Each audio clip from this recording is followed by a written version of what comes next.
Hi friends, welcome back. Happy New Year! If you are new here, I'm Cordelia. I'm a 22-year-old artist and have been running my business now for 2 years.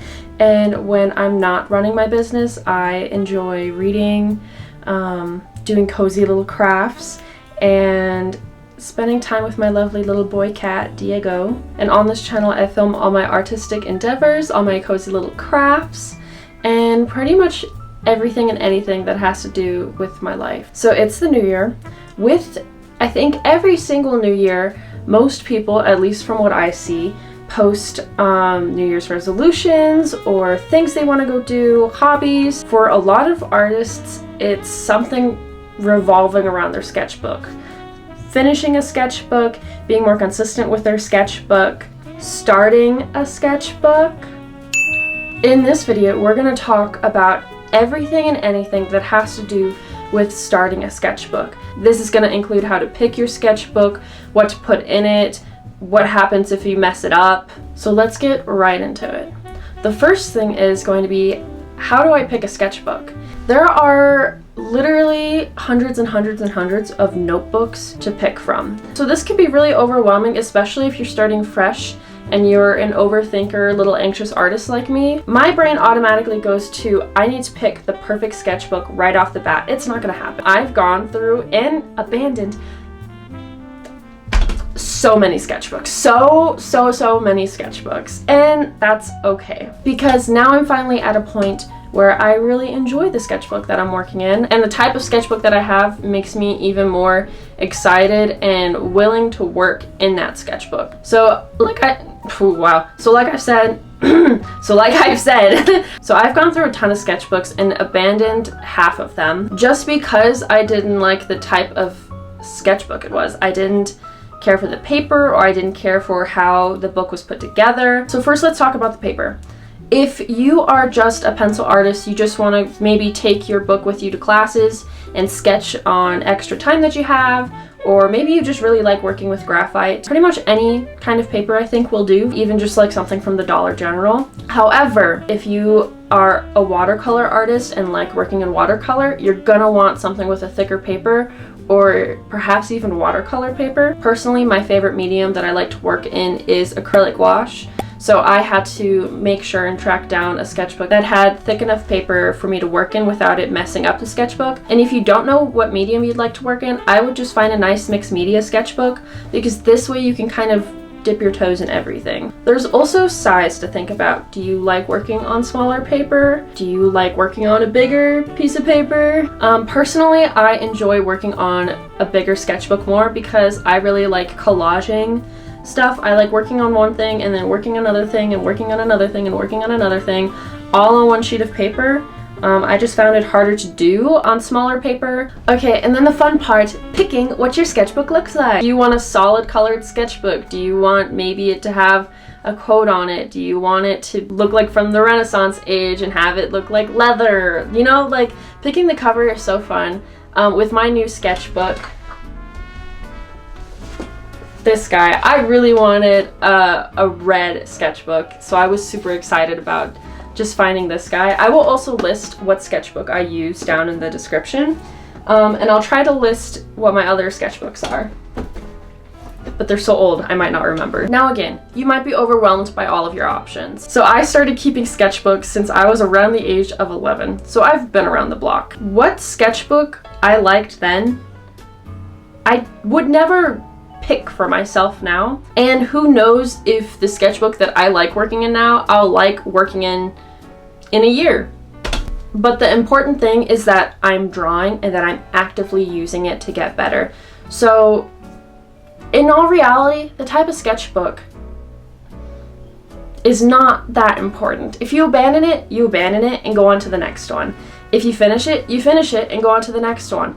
But what's important is that you are actively drawing in it and working and creating and making things that you like and making things that you don't like. So let's talk about what you're going to be using in your sketchbook. I love stationery. I like buying new pens and markers and all of the things, but absolutely did I not buy these all in one go because I would be dead broke. This is kind of a thing that you collect as you grow as an artist. It's not a let's go to Michael's and just buy all of their stationery. You can do that, and maybe you find all the stationery that you need. I've shopped from stationery stores out of New York online, and I've shopped from Etsy sellers online, and I found really cool and fun stationery. So I think you should just let it sit.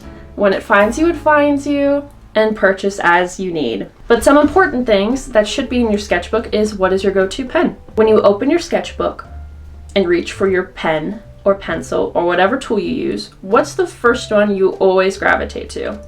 That pen or pencil should be in your pencil case. Personally, I use a fun colored gel pen, or I use Prismacolor color erase pencil. Those are my two go-tos. So I make sure to have at least one of each of those in my pencil case, but now I've grown to have a few in each different color in my pencil case. Now, if you don't know what your go-to pen or pencil is, that can be fun because now we get to experiment. Take your sketchbook to your local craft store, whether it's a Michael's or a Hobby Lobby, or maybe you're really lucky and have a locally owned art or craft store nearby. I would take your sketchbook, go into this store, and usually they'll have display pens out for you to try and swatch. Open your sketchbook and just swatch. Test out pens, write your name, maybe do a little dumb sketch of a cat, and test them out and see what you like. Do you like how this pen draws? Do you have this color of marker already?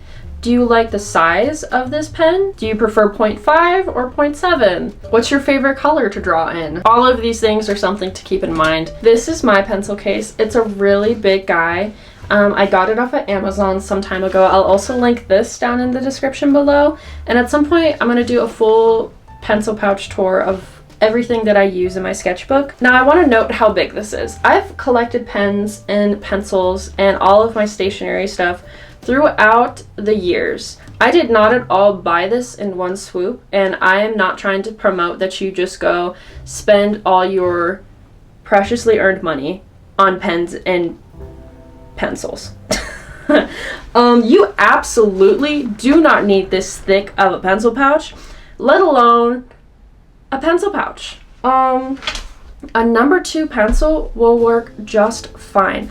I remember in my early days as an artist, my go-to pencil was a plastic purple mechanical pencil with a really trashy eraser. And this was my go-to pencil. And it got to the point where I needed a second cheapy mechanical pencil that I'm sure I just found off the floor just for the eraser. I used it that much. This was my go-to, and now I'm here with this pencil pouch. So it takes time. It takes time to figure out what you like. So no need to rush it. No need to buy the expensive things. Just start with something that you groove with and go from there. Again, the important thing is that you're making stuff. You're making and drawing and creating. Now let's talk about, what are we drawing? Inspiration, where do I get it? How do I find it? And the broad answer to that is open your eyes.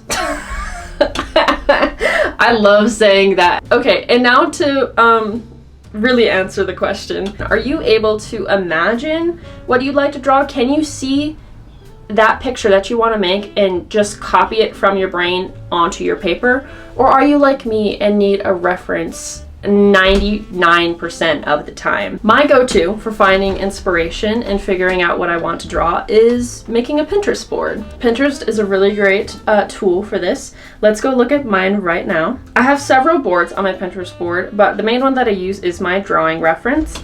And on this, I have a ton of different sections. So this is my drawing reference Pinterest board. On it, I have so many sections. I've got color inspiration, where I just note how people use their colors.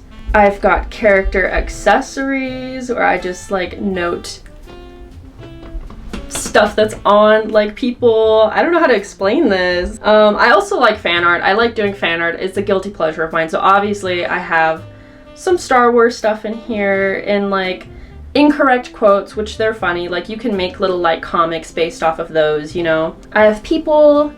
I just really like these poses and the photography of them. So sometimes I like to snag a pose from here, make it my own. Plants. Plants are another fun thing to draw. I'm really bad at plants. So you know, I have a ton saved in my plants to practice. They're just really cool. Like, Like, I want to make a painting of scenery. I've got just a bunch of different like backgrounds because I'm also really bad at backgrounds. And then also to note, I have photography in here, and then I have like styles that people paint and use. If I don't know how to do it, I like to study how other artists do it, because I won't ever learn if I don't study someone, if that makes sense. I've also got outfits in here if I want to like fancy dancy a character up that I'm drawing. Got figure poses. Again, just poses. Also, I've got some more Star Wars. Animals. Animals is such a good one to put down because, like, they're so cute, and, like, especially cats. Cats, you just draw them real dorky, and it's really fun. Some ideas. This one is just kind of like a throw-all. Like, what is that? Like, what is that? That's funny, though. But yeah, that's basically my Pinterest board. I'll do another, and then down here is just stuff I never organized. But I'll do like a slow little scroll again, just so you guys can see everything. But yeah, I would also, wait, sorry. Styles I like. Like, I like to see how other artists draw cats. I love drawing cats, but I'm gonna draw cats a different way than Mary Lou and Tyler do. You know what I mean? So this is just another way of me learning my style, is studying their styles. When I'm drawing, because obviously I have my days where I'm like, I hate what I'm drawing, I don't like this, I don't like my style. And then I look at someone else who's drawing the exact same thing and I'm like, I love what they're doing. So I look at their work and I try to nitpick it and say, okay, what exactly do I like about this and what do I not like about this? What would I change if this, like, I critique their work to like reverse critique mine, if that makes sense. I can further explain that in another video later. But yes, this is my Pinterest board. If you've never made a board like this, or perhaps you just want it to look like mine, I'm going to show you how to do that real quick. All you're going to do, you're going to be on your home page. Find an image that you like. Find whether it's like a little piggy that you want to draw or a cat. Find some sort of reference photo that you want to save and grab that. Now that you have your picture, you're going to tap and hold on the photo and you're going to swipe up, holding down still on the picture, to that little thumbtack button. Now you're going to scroll. I look crazy. All these boards. Scroll all the way down. You're going to click create board. Then you're going to name your board. You can type whatever you want. Mine is called, Jesus Christ. Mine is personally called drawing reference. But you can do art ideas, drawing ideas, art, whatever you want. And then if you scroll down, you'll see a privacy option. This is totally optional. This just means no one else can ever look at your board. Then you'll click create. And after that is created, it'll now be in your boards. Now let's make your sections. Go to your board. After you've saved a few images to your board, you're going to click at the bottom, organize. After that, click whatever images. Let's say you have a few animals in there. Click all your animals, whatever you want to be moved to that section. At the bottom, there's going to be a button that has a little folder with a plus button. That's a section. Click that. And then you're going to name it whatever. And now you've got a section created. Easy as pie. That is how I make mine. Other thing you can look into is drawing prompts or challenges. There's a ton of these on YouTube, like the Draw This in Your Style challenge, the one, what is it, the palette challenge, where you only have like a certain amount of colors to use, Inktober, Mermaid. At some point I'll be making videos about all of these as well. These prompts and stuff can also be found on Pinterest. Just look up drawing prompts, art prompts, all of that, and it'll all pop up for you. Another thing you can look up for inspiration is sketchbook tours and really like get right down into the source. But personally, I would recommend microdosing this, like 2 to 3 videos every so often. While they're great for inspiration, I think it's really easy to get stuck in the hole of their sketchbook looks so perfect. How do I make mine look perfect? And that is the opposite of what a sketchbook is about. A sketchbook is for you to mess up, for you to grow. It's for you to practice, for you to make messy sketches, trash sketches, so you learn from them and grow from them. We'll get more into that later, but personally for me, I watched these growing up all the time, and I just wouldn't sketch. I would watch more videos than I would draw, and I would, after watching the sketchbook tours of like my favorite artists who I would dote on, I could not draw a thing because nothing I made I felt was even comparable to theirs, which is so stupid because they've been drawing for years and I was barely drawing at all. So just be careful about that. If you've got the confidence, go for it. But if you're like me and overthink and are anxious, perhaps not. Perhaps this is not the path for you. You can also make your own reference photos. I've done this plenty of times, especially when I can't find the reference photo I'm looking for. You can stand in the mirror, take pictures of yourself, ask your friends to take pictures of you. If you're looking for a pose, or even take pictures of your friends in that pose, go out, you need some plant pictures, go take pictures of plants, go walk to your local park, go just take pictures. Go outside, take pictures, draw those pictures, and practice. Now we're getting into the fun stuff. Let's decorate our sketchbook. There are tons of ways to decorate your sketchbook. For my latest sketchbook, I just went ahead and put a bunch of stickers on it. These are all stickers from friends of mine or just people I admire, but most of these... Okay, just kidding. Only a handful of these are from my friends, actually, now that I'm looking at this. But I've got friend stickers on here, and then I just have other artists and stuff that I admire. I've also collected these stickers forever. I've had just like a little box of stickers. Whenever I go out and buy a sticker and I don't know where to put it, I put it in this box. And then when I got this guy, I put all the stickers on the table and picked the ones that I wanted. Stickers are not the only way to go. You can also use Mod Podge and collage on your sketchbook. This is one of the ones that I abandoned when I was younger. I think I was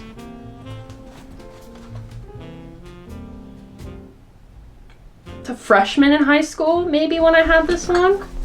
I just collaged. I just did like a mood board, very angsty and edgy. I just printed a bunch of photos, put them down on Mod Podge, Mod Podge as a top coat, and like it still held up. It's still holding up.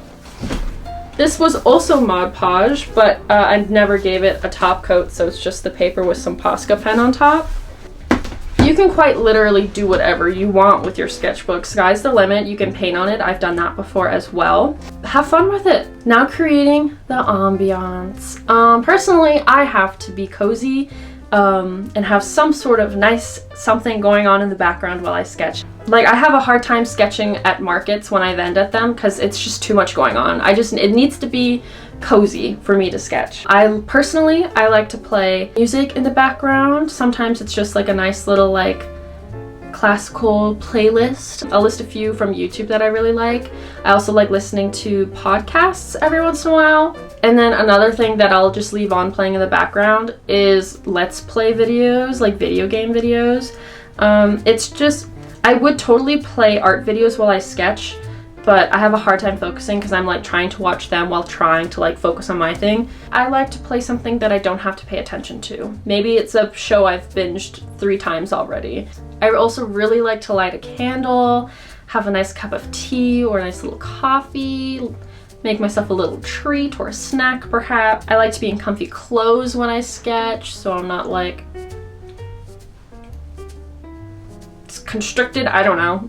And I also really like to sketch either on my bed or on my desk. Those are really the only 2 options. If I'm on my bed, then I usually am sketching on my iPad because you know those eraser shavings are going to be everywhere on my bed and I'm not doing that. But those are my 2 like comfort cozy places to sketch. So figure out what you like, figure out what your cozy comfy place is, and go from there. Lastly, what if I f it up? And my answer to that is this guy. Have a second sketchbook. This is going to be considered your trash sketchbook, and this is going to be the book where you put everything, anything, all of it is going to go in here. This is my trash sketchbook. I can't even call it a trash sketchbook anymore because I've used it and learned from it so much that I've grown such like a respect and appreciation for it. So I call it my messy sketchbook because nothing I make in here is trash. Everything in this book is practice that's helping me learn, grow my skills. Like, everything in this book is supposed to be just practice. For me, the hardest thing for me to probably get into and want to draw is anatomy poses. It scares the dickens out of me. But in here, I can draw the most grotesque anatomy. Not that it's like gross or anything, but like, you know, like hands are hard to draw. That's gonna be pretty grotesque, especially since I haven't tried practicing for months. But I can do that in here and not feel ashamed about it. And when I do that, there's one warm-up that I really like to do where I'll take one pose and I draw it in pen. So if I mess up, I mess up. And I draw it in pen, and then I look at it and I go, okay, I don't like this, I don't like this, I don't like this. And then I go ahead and I redraw the pose, now based off of that reference. And then I now look at the second drawing of it and I go, okay, don't like that, don't like that, don't like that. And I just keep going until I'm sick of it. And by then I've learned something. You know, like I've practiced drawing this pose and I kind of understand this pose. Even if it's still bad, I understood more about this pose than I did before I started. You know what I mean? This book is a place for you to trace, copy, reference, and practice all those skills that you need to be a better artist. Now, if y'all are tracing, I better not see that shit on the internet. You take this book with you to the grave if y'all are tracing other artists' work. I'm not saying don't do it. I'm saying don't ever let me catch you. I also want to make a video about tracing because this might be a crazy opinion, but I think tracing is another really great way of learning and understanding how to use a pencil and how to draw. However, that does not mean I agree with stealing other people's work. That is not at all what I'm saying, but we're going to talk about that in a different video. Now, you also might be asking, what if someone sees my trashy sketchbook, my messy sketchbook? You don't need to let anyone see this sketchbook. It would be the same as if I was a writer and writing in my diary and like a classmate asked to see what I was working on. No. You don't need to let anyone see it that you don't want seeing this. And B, this sketchbook is purposely here for you because it's never supposed to see the light of day, and that's supposed to give you some sense of relief and some sense of, okay, no one's ever gonna see this. I can make whatever I want in here and never ever ever feel bad about it or feel that it's not good enough to show people to see the light of day, because it's not supposed to see the light of day. That's one. Sketchbook A. This guy's gonna see the light of day. This guy's gonna be famous on YouTube in a tour one day. Never this guy. And that's kind of how I use both these sketchbooks. This sketchbook now is for really rough concept. I just draw whatever comes to mind, stuff that I need to practice, maybe like really crappy ideas. I mean, I can show you. I can actually show you because I have like this sexy frog. I mean, like that's an idea, but not really. This was my first ever concept of my Bee Haw sticker. This was my first, and then there's the long-legged cat sticker. That's where those stickers originated from, was from this book. So this book is not like trash, you know what I mean? And then this sketchbook is for more full-fledged concepts, finished ideas, finished products, stuff like that. As you can see, I like legit do like full-on paintings in this sketchbook. Yeah, so there's not have to sketchbook. There's nothing wrong with it. You can even go back one day and take your unfinished sketchbook from middle school and finish it and make it your trashy sketchbook. You know what I mean? Anyways, that is about all that I have for you all today. I hope this video helped maybe inspire you to start a sketchbook, or maybe finish a sketchbook, or maybe just keep working in your sketchbook. Because maybe now you're excited to start the next one, I don't know. But yeah, sketchbooks are not something to be scared of. They're something to be excited over. And sure, maybe you get frustrated and want to like chuck it out a wall because you can't draw a hand, but you know what?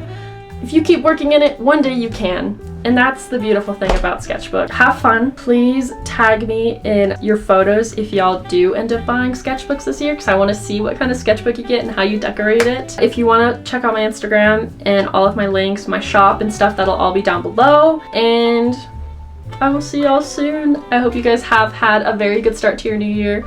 I know I have. And I will see y'all next time. Bye.